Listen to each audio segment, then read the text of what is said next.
예수께서 예루살렘으로 가실 때에 사마리아와 갈릴리 사이로 지나가시다가 한 마을에 들어가시니 나병 환자 10명이 예수를 만나 멀리 서서 소리를 높여 이르되 예수 선생님이여 우리를 불쌍히 여기소서 하거늘 보시고 이르시되 가서 제사장들에게 너희 몸을 보이라 하셨더니 그들이 가다가 깨끗함을 받은지라. 그 중에 한 사람이 자기가 나은 것을 보고 큰 소리로 하나님께 영광을 돌리며 돌아와 예수의 발 앞에 엎드려 감사하니 그는 사마리아 사람이라. 예수께서 대답하여 이르시되 10사람이 다 깨끗함을 받지 아니하였느냐? 그 9은 어디 있느냐? 이 이방인 외에는 하나님께 영광을 돌리러 돌아온 자가 없느냐 하시고 그에게 이르시되 일어나 가라. 내 믿음이 너를 구원하였느니라 하시더라. 여러분은 오늘 본문을 통해서 10명의 나환자를 만나시게 됩니다. 이 오늘 본문은 사복음서 중에서 유일하게 누가복음에만 기록된 기록인데요. 그런데 이제 오늘 본문이 이 10명의 나병 환자를 이제 소개하면서 오늘 이 본문에서 우리가 나누고 싶은 주제가 뭘까요? 그거는 이 본문을 단순하게 읽기만 해도 드러나는데요. 은혜를 받았으면 감사하라. 그 은혜를 기억하라. 이게 오늘 본문의 주제죠. 그런데 오늘 본문은 이 감사라는 주제에 대해서 굉장히 심오한 깨달음을 주는데요. 그게 뭔지를 이제 본문을 살피면서 나누고자 해요. 자, 오늘 본문에 10명의 나병 환자가 나오는데요. 제가 이런 생각을 해봤습니다. 지금 대한민국에서 이 나병에 걸린다는 게 너무 희귀한 일이기 때문에 이 병에 걸린 사람에 대한 심정이 우리는 체휼이 안 되거든요.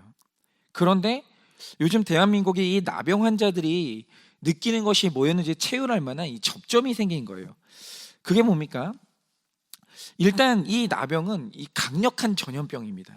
그런데 문제는 이 병에 걸렸을 때 나타나는 증세가 너무 비참하고 이게 불치병이기 때문에 나병에 걸렸다는 게 확진이 되는 순간 반드시 지켜야 되는 게 뭐냐면 사람과 접촉을 일절 금해야 됩니다. 이거는 사회적 거리를 두기 어떤 이런 차원이 아니고요. 그냥 사람과의 만남을 원천적으로 봉쇄시켜 버리는 거예요. 그래서 이들이 길을 갈 때 반드시 외쳐야 되는 게 뭐냐면 계속해서 부정하다라는 말을 외치면서 다녀야 됐습니다. 이게 무슨 뜻이냐면 당신 근처에 나병 환자가 있어 이걸 계속 외치라는 뜻이거든요. 그러면 멀리서 이 소리를 들은 사람들은 나병 환자와 마주치지 않도록 다 도망을 갔어요. 그러니까 이 나병 환자가 되는 순간 이 모든 나병 환자들은 일상에 상대해 주는 사람이 없어지는 거예요. 그러니까 식사의 상대가 없고 대화의 상대가 없고 즐거움의 상대가 사라져요.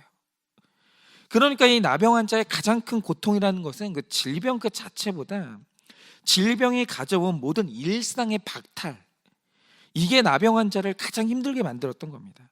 그런데 전염병이 돌면서 요즘 우리가 가장 강조하는 게 이제 사회적 거리두기가 됐잖아요. 그러니까 그전에는 신경 쓰지도 않았던 일인데 이제 누가 잔기침만 해도 불안함과 신경질이 몰려오고 식당에 모르는 사람이 가까이 앉기만 해도 신경 쓰이고 두렵고 마주보고 오래 대화하는 것도 부담스럽고 대중교통에서 누가 닿기만 해도 그 즉시 씻어야 될 것 같은 이 두려움이 있다는 말이죠. 그러니까 우리가 신경 쓰지 않고 누렸던 모든 일상들이 공포가 되면서 지금 일상이 다 무너져 버렸어요. 그러니까 이게 얼마나 괴로운 일인지 우리가 지금 다 체휼이 되는 겁니다. 그러니까 이들이 그 평안했던 일상을 회복하기 위해서 나음을 구하며 예수님께 엎드렸습니다. 그런데 여러분, 내가 이 일상이 무너졌을 때, 그리고 내 삶 가운데 심각한 사건이 왔을 때 그걸 해결하기 위해서 예수님께 나아가는 것이 하나님이 얼마나 기뻐하시는 건지를 아셔야 돼요. 여러분, 하나님이 우리 삶 가운데 왜 사건을 주십니까? 그것은 아주 단순해요. 하나님 찾으라고 사건이 주어지는 거예요. 그게 바로 사건의 목적입니다. 그런데 이런 사람들이 있죠. 사건이 있을 때만 하나님을 찾는 게 염치 없는 일이야.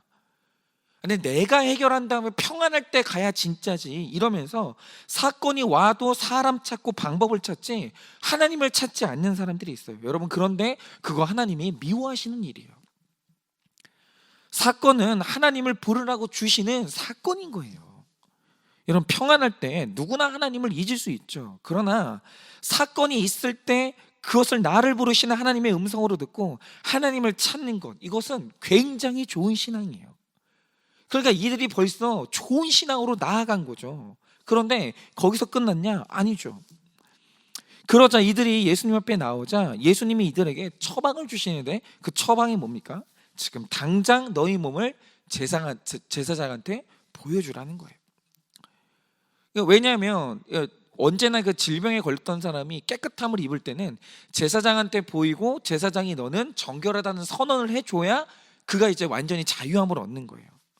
그런데 지금 이 처방을 들을 당시에 그들은 깨끗하지 않았거든요. 본문을 보면 그들이 그 말씀을 듣고 가던 중간에 병이 나았어요. 그럼 이게 뜻하는 게 뭡니까? 말씀 듣고 출발하던 시점에서도 병이 나은 상태가 아니었다는 거예요. 가던 중간에 나았어요. 여러분, 이 출발하는 것, 낫지 않았는데 출발했다? 이거는 믿음이 없으면 불가능한 일입니다.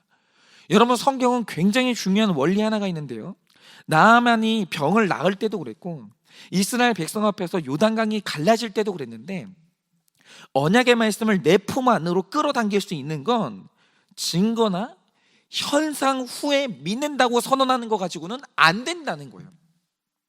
증거나 현상 뒤에 믿음이 있을 수 없어요. 그럼 그냥 결론일 뿐이죠. 언제나 모든 현상과 증거 전에 아멘 할 때 그때 바로 믿음이 발생하는 것이고, 믿음은 언약의 말씀을 내 품으로 끌어당기는 힘이 있어요. 그런데 이들이 가는 도중에 병이 나았단 말이죠. 그거는 뭐냐면 증거가 나타나기 전에 믿음으로 언약의 말씀을 내 품 안에 끌어안은 거예요. 그러니까 이들은 보통 신앙인들이 아닌 거죠. 여러분, 어려울 때 하나님께 돌이키는 회개도 있었고 신앙의 열심도 있고 심지어 어려운 말씀을 듣고 적용까지 하는 이 대단한 믿음의 사람들이었습니다. 그런데 이 믿음의 사람 중에, 대단한 믿음의 사람 중에, 사람 10명 중에 다시 돌아와서 감사하는 사람은 딱 한 명이었다는 거예요. 여러분, 이게 뭘 의미합니까? 믿음 있는 사람 만나기보다, 열심 있는 사람 만나기보다, 능력 있는 사람 만나기보다 감사하는 사람 한 명 만나는 게 가장 어려운 일이라는 거예요. 가장. 그럼 우리가 이 본문에서 가장 깊이 봐야 될 게 뭐냐라고 하면, 왜 믿음의 사람이요, 열심의 사람이요, 이 적용의 사람이 왜 그 충분한 은혜를 받고도 예수께 돌아와 영광 돌리며 감사하는 일에 실패했는가? 이게 중요한 거예요. 여러분, 만약에 오늘 본문이 10명 중에 감사하는 사람은 한 명밖에 없다라고 한다면, 여러분, 이걸 이제 우리 현실에서 따져보면 우리 가정에서 감사를 느끼는 사람은 한 명밖에 없을 수 있고 우리 교회 전체에서 감사를 느끼는 사람은 이렇게 적을 수도 있다는 거예요. 다 구원받은 사람이고 다 하나님께 은혜 받은 사람임에도 불구하고. 그러면 그 이유가 뭔가? 우리가 본문에서 그 이유를 두 가지를 봐야 되는데, 첫째는 뭐냐? 여러분, 본문을 보면은 이들이 무려 불치병이라는 나병이 낫는 어마어마한 은혜를 경험했습니다. 그런데 문제는 뭐였냐면 이게 10명 중에 나 혼자 나은 게 아니라 거기 있던 10명 전부가 다 나은 거예요. 이게 문제였어요. 이러니까 감사가 안 되는 거예요. 이게 무슨 뜻이냐면, 예를 들어서 우리가 매일 산소가 가득한 대기 안에서 고통 없이 호흡하고 무한정 이 산소를 공급받는다는 게 얼마나 큰 은혜인 줄 아십니까? 여러분, 하늘에 떠 있는 별들 중에서 무한정 산소를 공급받을 수 있는 행성은 지구밖에 없어요. 지구밖에 없어요. 여러분, 제가 그래비티라는 영화를 봤는데 그 영화에서 이 지구에 살던 사람이 임무를 띠고 우주인의 신분으로 대기권 밖을 나갔어요. 그 우주로 나간 거죠. 그런데 그 영화에서 가장 공포스러운 장면이 뭐였었냐면, 산소가 없는 우주 공간에 한 인간이 떠 있는데 돌아갈 비행기가 고장 나면서 우주 한가운데 미아가 돼 버린 거예요. 우주 미아가. 그런데 그 상황에서 가장 공포스러운 게 뭐냐면, 시간이 갈수록 어깨에 메고 있는 탱크 안에서 산소가 바닥이 나는데, 진짜 공포는 그 바닥나는 산소가 눈금으로 보이게끔 가시적으로 표시가 되는 거예요. 그런데 한 번 숨을 하고 들이킬 때마다 눈금이 보이게끔 내려가는 거예요. 그런데 그 산소 눈금이 0.1mm 떨어질 때마다 사람 심장이 같이 내려앉는 거예요. 그러니까 최대한 생존을 위해서 그 산소를 아껴 마시기 위해서 아주 힘들게 호흡을 하는 거죠. 그런데 그 사람이 우여곡절 끝에 지구에 와서 제일 먼저 한 일이 뭐냐면 긴장감 속에 아주 조금씩 아껴 마셨던 산소를 한번 크게 들이키는 거예요. 내 폐 안으로 그 산소를 가득 집어 넣어보는 거예요. 그러니까 지구 안으로 들어오면 그 산소가 무한정 공급이 되거든요. 그러면서 산소를 마음껏 마시는데 긴장하거나 스트레스를 받을 필요가 없는 거예요. 다시 일상으로 돌아간 거죠. 여러분, 이 사람은요, 우주에 나갔다가 산소의 중요성을 알았던 사람은 이게 얼마나 엄청난 은혜인 줄 알아요. 전 우주에서 산소가 이렇게까지 공급되는 이 행성은 지구밖에 없는 거예요. 그런데 지금 우리는 이게 감사가 안 되는 거예요. 왜요? 사람의 심리가 참 이상한 게 산소를 나만 마시고 있다는, 이 많은 하늘의 별들 중에서 우리 지구만 이 산소가 있다는 사실을 알게 되면 감사가 돼요. 그는 감사해요. 그런데 문제는 뭐냐면 이 지구 안에서 모든 사람이 산소를 마시잖아요. 그럼 그때부터 그게 당연해져요. 나만이 아니라 모든 사람이 누린다라고 생각이 들면 그때부터 그건 당연함이 되는 거예요. 여러분, 살아있다는 것도요, 예를 들어서 차를 타고 가다가 사고가 나서 차 안에 있던 사람이 다 죽고 나만 살면 감사가 그때 나와요. 그런데 그 차가 사고가 안 나고 모두가 살아서 목적지를 도착하면 그 순간 나의 살아있음은 당연함이 돼요. 이상하죠? 그 당연함이 되는 거예요. 여러분, 지금 마스크가 그렇잖아요. 지금처럼 아무나 구할 수 없을 때 나만 마스크를 구하게 되면 그게 그렇게 감사해요. 그런데 마스크를 모두가 가질 수 있게 되는 순간 똑같은 마스크인데 감사는 사라지고 당연함이 되는 거예요. 그러니까 오늘 말씀도 보세요. 10명 중에 만약에 한 명만 나았어요. 그럼 그 사람은 그걸 특별한 은혜, 특별한 사건으로 여기면서 감사했을 거예요. 그런데 문제는 뭐냐면 나만 나은 게 아니라 다 나은 거예요. 거기 있던 10명이 다 나았어요. 그러니까 이 나음이 사건이 아니라 당연함이 되면서 감사가 사라지는 거예요. 그러니까 우리의 모든 특별한 사건들은 일상이 되는 순간 갑자기 감사가 싹 사라지는 거예요. 그러니까 이런 거죠. 지금 우리가 코로나 바이러스가 지금 뭐 전 세계를 지금 강타하면서 결국에는 이제 팬데믹 선언이 이어졌습니다. 그런데 지금 현재는 치료책이 없어요. 제가 들은 바로는 몇 년 후까지 이 치료책이 나올 수가 없다고 합니다. 그런데 치료책이 없어서 누군가는 죽는 코로나 바이러스에서 내가 살아났어요. 누군 죽는 상황인데 나는 살았단 말이죠. 그때는 그게 기적이에요. 내가 살아나는 게 정말 감사한 거예요. 그런데 여러분, 제가 예언 하나 할까요? 두고 보세요. 우리를 두려워 떨게 만드는 이 코로나 바이러스의 치료제가 생겼어요. 그래서 약만 먹으면 누구나 낫게 되는 세상이 왔어요. 그럼 그때부터 코로나 바이러스는 나아서 살아나도 감격이 없는 일반 감기로 전락하는 거예요. 이게 뭐냐? 우리 모두가 일상에 감사할 줄 안다는 건 10명 중에 1명도 갖기 어려운 영적인 지식이라는 거예요. 모든 사건이 일상이 되는 순간 거기서 감사를 보는 눈이 다 닫혀버리는 거예요. 여러분, 우리 10명 중에 9명은 일상에서 감사를 못하는 전형적인 다수의 사람인 거예요. 근데 여러분 보세요. 감사는 소유의 증가에서 나오는 게 아니에요. 감사는 전적으로 신앙의 문제고 인격의 문제인 거예요. 하나님이 아무리 좁아도 그가 일상에서 감사를 찾지 못하면 여러분, 그의 감사는 꿈도 꿀 수 없는 거예요. 그런데 평범한 일상에서 감사를 찾아내는 그 한 사람, 이 감사라는 게 뭐냐면 그게 바로 한 명의 나병 환자가 했던 주께로 돌아오는 적용인 거예요. 여러분, 감사는 사건 속에 있는 게 아니에요. 감사는 기적 속에 있는 게 아니에요. 이미 감사는 우리의 일상 속에 있어요. 그런데 우리가 보지 못할 뿐이에요. 여러분, 두 번째로 왜 나머지 9명 감사하지 못했을까요? 여러분, 우리 삶에서 깊은 감사가 사라지지 않으려면 성경이 말하는 하나의 처방이 있어요. 그게 뭐냐면 절대로 내 비참했던 과거를 잊지 말아야 돼요. 우리가 얼마 전에 신명기를 큐티했었는데요.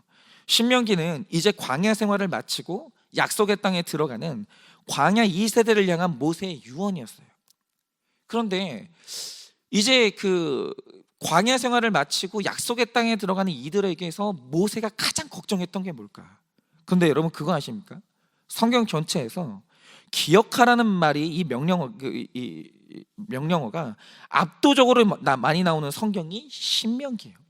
예를 들어서 15장 신명기 15장 15절은 절대로 잊지 말아야 될 것들에 대해서 명하는데 이렇게 말씀하십니다. 너는 애굽에서 종되었던 것과 내 하나님 여호와께서 너를 속량하셨음을 기억하라, 이렇게 얘기하십니다. 그러니까 이런 거죠. 일평생 이들이 광야 생활을 마치고 젖과 꿀이 흐르는 땅에 들어가서도 하나님께 감사하려면 과거에 내 비천했던 신분, 내가 하나님 없이는 구원받을 수 없었던 종이었다는 걸 절대 잊지 말아야 될 뿐 아니라 그 과거에서 나를 건지신 하나님께 늘 영광을 돌려야 돼요. 우린 종이었다, 우리는 애굽의 노예였다, 이 사실을 늘 말하면서 후손들에게 이 사실을 되새겨줘야 된다는 거죠. 그런데 오늘 말씀에 나오는 9명을 좀 보자 이겁니다. 이 9명을 보고 있으면 이 감사했던 한 명과 결정적으로 다른 한 가지가 있어요. 그게 뭡니까? 오늘 보면은 특이하게도 감사했던 이 한 명이 사마리아 사람이었다는 걸 밝혀요. 이 한 명. 그러면 나머지 9은, 이 한 명만 사마리아 사람이었으면 나머지 9은 누구예요? 유대인이라는 거예요. 그런데 재밌지 않으세요? 이들이 평상시 같았으면 유대인과 사마리아인은 절대 상종을 안 해요. 어디 유대인이 죽은 개 같은 사마리아인을 상대하겠어요? 그런 일은 일어나지 않아요. 그런데 이들이 질병에 걸리고 인생의 밑바닥에 떨어지니까 서로를 위로하는데 그 비참한 고난 속에서 사마리아인과 유대인이 없어지는 거예요. 여러분, 사람이 겸손해지면요, 그런 구분이 없어지는 거예요. 너와 내가 함께 울고 웃으면서 공동체가 되는 거예요. 겸손하면 공동체가 되는 거죠. 그런데 웃기는 게 뭐냐, 이들이 나병이라는 인생의 밑바닥에서는 늘 10명이 함께 몰려다녔는데, 그런데 회복이 됐어요. 고난에서 벗어났어요. 다시 건강해졌어요. 그러자 이 9명과 사마리아 사람이 다시 나뉘는 거예요.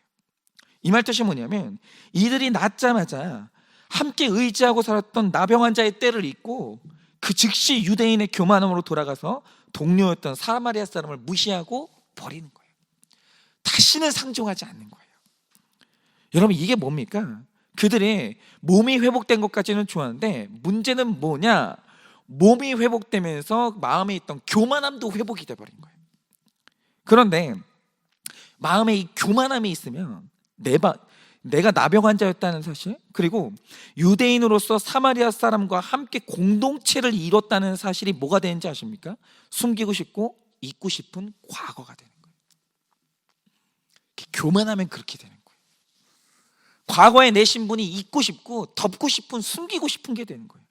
그러니까 감사는커녕 내 과거의 비밀을 아는 예수를 찾지도 않고 다시 돌아오지도 않는 거예요. 그런데 오늘 이 사마리아인이 다른 게 하나가 뭡니까? 내가 나병 환자였다는 사실. 원수인 유대인들과 함께 의지하고 살았던 과거는 부끄러운 과거가 아니라 절대로 잊지 말아야 될 감사의 제목이 된 거예요. 그런데 내 부끄러운 과거, 밑바닥으로 내려갔던 그 시절을 잊지 않으니 다시 예수님께 돌아와 예수님께 영광 돌리는 인생으로 자리를 잡는 거예요. 여러분, 우리 모두는 하나님께 건짐받기 전에 죄의 종노릇하던 시절이 있었고, 내 힘으로는 절대로 고칠 수 없는 더러운 나병에 죽어가던 사람들이 우리였어요. 그런데 그 과거가 여러분에게는 잊고 싶고 덮고 싶은 과거입니까? 아니면 하나님께 감사하고 사람들 앞에서 영광 돌리는 약재료입니까? 그거는 우리 다수의 사람들의 간증의 내용을 보면 알아요. 얘는 우리 중에 내 과거를 약재로 삼아 하나님께 감사하고 영광 돌리는 사람이 몇 명이나 됩니까? 여러분, 내 죄를 고백하면서 나 같은 죄인을 살려주신 그 예수 그리스도를 찬양하는 사람이 신앙생활을 하는 사람 중에 몇 명이나 되는 거예요. 구원받았어요. 예수 그리스도 알아요. 그래, 그의 십자가가 내 죄를 대신하는 십자가였다는 것도 알아요. 그런데 문제는 뭐냐면 그 교만함이 사라지지 않으니까 내 속에 있었던 그 죄, 나를 구원하신 예수님이 구원하신 내 죽을 수밖에 없었던 운명과 그 과거를 다 덮어버리는 거예요. 숨기고 부끄러운 과거로 다 숨겨버리는 거예요. 여러분 다 구원받고 건진받았는데 영광 돌리기보다 숨기고 아는 척하는 것에 급한 거예요. 그게 바로 이 9명이 걸어갔던 길이라는 거죠. 그래서 오늘 본문에 감사하는 사람은 한 명밖에 없는 거예요. 한 명밖에. 한 명밖에 없다는 말 뜻이 뭐냐? 겸손한 사람이 한 명밖에 없었다는 거예요. 그런데 간절히 바라는 것은 저는 정말 이 한 명이 되기를 원해요. 그래서 오늘도 정말 하기 싫거든요. 그리고 제 삶에 정말 이 찌질하고 부끄러운 과거나 아니면 제 죄를 나눌 때마다 저도 부끄러워요. 수치스럽습니다. 근데 중요한 게 뭐냐면 내가 만약에 그 하나님을 드러내지 아니하고 내 과거를 드러내면서 나를 살리신 예수 그리스도를 내가 찬양하지 않으면 내가 바로 이 9명 중에 한 명인 거예요. 여러분 정말 큐티로 매일 말씀을 나누는 우리 성도님들은 이 한 명이 되기를 간절히 바랍니다. 일상에서 늘 감사하신 하나님의 은혜를 기억하고 내 부끄러운 과거를 약조로 삼아 하나님께 영광 돌리는 인생이 되어서 하나님을 기쁘시게 하는 이 감사의 사람 되시기를 예수님의 이름으로 축원을 드립니다.